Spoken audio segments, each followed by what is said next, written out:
March 25th, the Shourbon Fire Department, along with the Ashland Fire Department, watched this house burn completely to the ground. In fact, they're the ones who set the blaze. The fire was the conclusion of 2 months of extensive training. Douglas Bryant, the owner of the house who lived there for nearly 20 years, donated to the towns. This was a rare opportunity for the men and women of the fire department to experience a real fire under controlled conditions. It's going to be absolutely everything. A lot of people have done a lot of planning here to try and make this as safe as possible for you all. There'll be a lot of support people. For only 3 people in the building at a time, you'll have 10 or 15 people just watching out for your well-being. It is paramount that you follow all of the things that we went through in our safety briefings and the orientations that we've had. Fortunately, everybody's been through this building already, so you know what it looks like.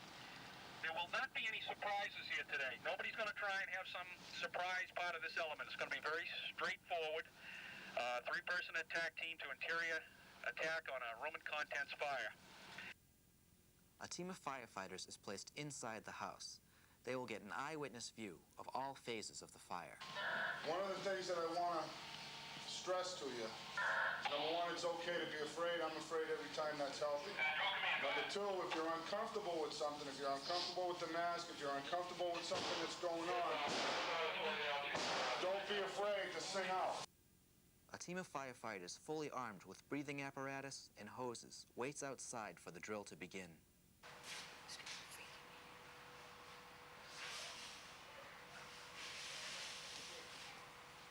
We're going to say that this is the incipient going into the pre-burning, okay? All right. So what I want you to watch is up here. Okay?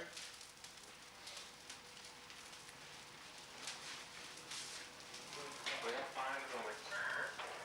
Command received, fire in the building.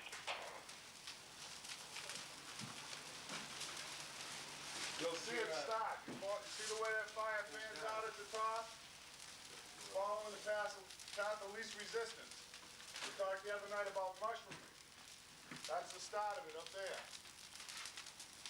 Okay?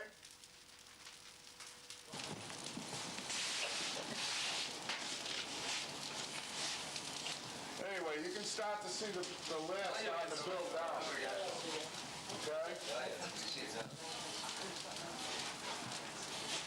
You'll see the difference. You can see the difference now, right? Look around the room, yeah. That's what they talk about, stay low. There's a huge difference. Now, if we had any type of fire that had been going with a tremendous amount of heat, along with this smoke up here is going to be where all the heat is. Yeah, fill the whole house, the fire's going to be up before you get it. All right, you guys see the difference? Yeah. A huge difference, isn't it? Yeah. Okay, go for the... That's why you want to be they're going to have that. down low. Well, we'll get some more hay. You want a tool or... Okay, can you guys, with the camera, can you see the difference? Yeah. Can you see the smoke flare? Okay? All right, why don't you people start an orderly exit out of the building, okay? The back door. Eric, the back door. Stay low.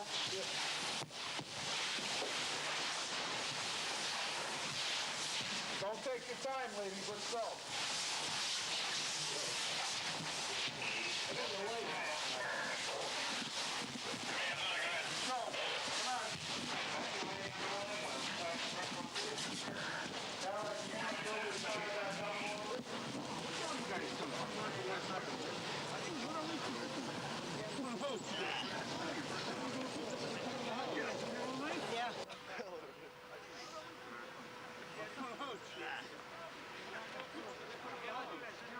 Yeah.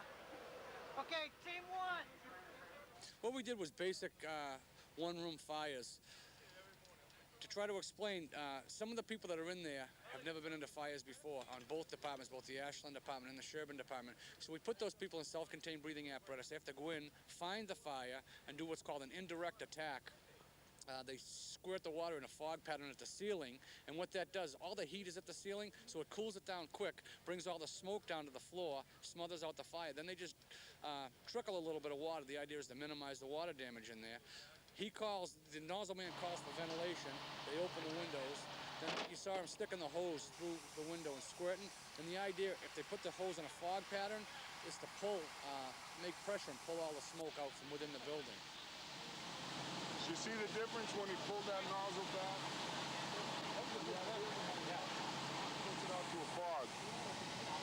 And what you're doing when you put it out to the fog and you're flowing water is it creates a draft behind you. It wants to follow the water. So put it to that fog. That's about a 30-degree fog pattern. Extend the nozzle out, let it charge, and then pull it back. And what'll happen is you pull it back to the point that that draft has got that window completely sealed. Not the water, but the draft. And it pulls the smoke, right out with you. And it's called power venting. Works out real well. Now, what is involved in trying to get all this together and making it go smoothly? Oh, there's an awful lot. You have to get DEP approval. You have to remove any asbestos from any pipes that are in the building, make sure that the building doesn't have any hazardous materials in it, remove the heating system. In some cases, they make you remove the roof shingles. In this case, they didn't, apparently because it's burning season now and the smoke could be carried away and won't affect the environment at all. You have to get all kinds of permission like that. Then there's a lot of coordination and planning that goes into doing it. We want to make sure that everything is done safely, nobody gets hurt. How often do you get the opportunity to burn down a real structure? It doesn't happen very often. It's been very good of Shourbon to invite our fire department over so we can have cooperative maneuvers. It helps us when we have a mutual aid situation where there really is fire. The people are familiar with each other and we make sure that our equipment is compatible. How do you think the teams are doing so far with this procedure? Well, so far things have gone wrong, but that's the idea of doing it during training. Overall, they've been very good, and we expected to have some mistakes made, and it's really worked out well.